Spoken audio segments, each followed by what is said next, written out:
So hello students, আপনাদের সবাদের সেবা tutorial চ্যানেলে স্বাগতম। ফ্রেন্ডস, আমি ডিসকাস করবো আজকে আপনাদের ক্লাস 9-এর ফার্স্ট ইউনিট টেস্টে জেনারেল সায়েন্সের কোশ্চেন। তো দেখেন, কোশ্চেন ডিসকাশনটা আরম্ভ করছি। এর আগে আমি আরেকটা ভিডিও দিয়েছি, এটার মাধ্যমে অনেকটা এমসিকিউ আমি কভার করেছিলাম। এখন এই ভিডিওটা একটা ডিস্ট্রিক্টের, একটা স্কুলের কোশ্চেনের, একাচার ডিস্ট্রিক্টের আছে। তো দেখে নাও, এই কোশ্চেনটা কোষে প্রোটিন সংশ্লেষণ হয়, এর মানে কোন কোষে প্রোটিন সংশ্লেষণ হয়। তো চারটা অপশন দেওয়া আছে, যেটা কারেক্ট আনসার হয়ে যাবে এটা হবে রাইবোজোম। ঠিক আছে, রাইবোজোমে প্রোটিন সংশ্লেষণ। এরপরে কঠিন থেকে সরাসরি গ্যাসে পরিণত হওয়াকে বলে, এটা হবে ঊর্ধ্বপাতন। এরপর tincture of iodine, tincture of iodine কি, এটা হবে দ্রাব্য আয়োডিন এবং দ্রাবক অ্যালকোহল, মানে ক নম্বরটা, এ নম্বরটা। নিম্নলিখিত কোনটি অসত্য, কোনটা ভুল বলেছে? তো ভুল বলেছে, কিন্তু খেয়াল রাখবে। সরণ শূন্য হতে পারে, এটা শুদ্ধ আছে।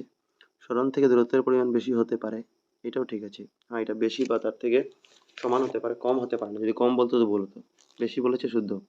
দূরত্ব শূন্য হতে পারে, এটা এখন যদি কোনো জিনিস এক দুই জিনিস সরেই না, লড়ালড়ি একদম না করে, তো শূন্যই থাকবে। কিন্তু দূরত্ব বলতে জেনারেলি আমরা বুঝি যে একটা ডিস্টেন্স করবে, তো দূরা সরলেও তো সামান্য একটু দূরত্ব হবে। তো এই সেন্সে এটা ভুল হবে, আমি ধরছি। নেক্সট সেন্টেন্সটা দেখি।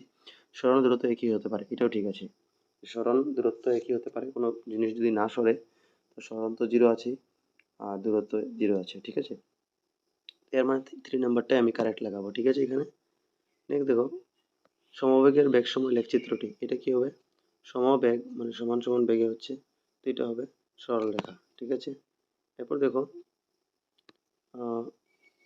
ক্রোমোজোম কি দিয়ে গঠিত? ক্রোমোজোম ডিএনএ ও প্রোটিন দ্বারা গঠিত। C number. দুধ থেকে ক্রিম পৃথক করা হয়, এটা হবে অপকেন্দ্রীকরণ। এরপরে নুন ও অ্যামোনিয়াম ক্লোরাইড মিশ্রণ করা হয়, পৃথক করা হয় সাবলিমেশন বা ঊর্ধ্বপতন প্রক্রিয়ায়।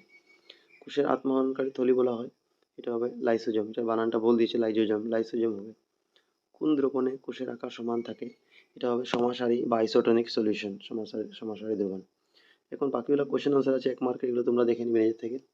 যেমন অসমোসিস কি, ভেরি ইম্পর্টেন্ট কোশ্চেন। শুষ্ক বরফ ড্রাই আইস কি, কঠিন কার্বন ডাইঅক্সাইডকে বলে। স্ফুটনাঙ্ক কি, মেমব্রেন বায়োজেনেসিস কি, এটা বইয়ের ভিতর থেকে দিয়েছে প্রশ্ন। এইটা তোমার ক্লাস 9-এর এই স্কুলে যেটা ছিল সিলেবাসটা কমপ্লিট, মানে কভার করেছে। চ্যাপ্টার 1, চ্যাপ্টার 2, চ্যাপ্টার 5 আর চ্যাপ্টার 8, এই 4টা চ্যাপ্টারের প্রশ্ন আছে এখানে। ঠিক আছে, এটা আমি তোমাদেরকে বলে দিলাম। তো তোমাদের স্কুলে যদি চ্যাপ্টার থাকে 4টা, তো নিশ্চয়ই দেখবে এর। এরপরে দেখো, কালো কালির রঞ্জক পদার্থগুলিকে কি প্রক্রিয়া পৃথক করা যায়? বর্ণলিখন বলে এটাকে।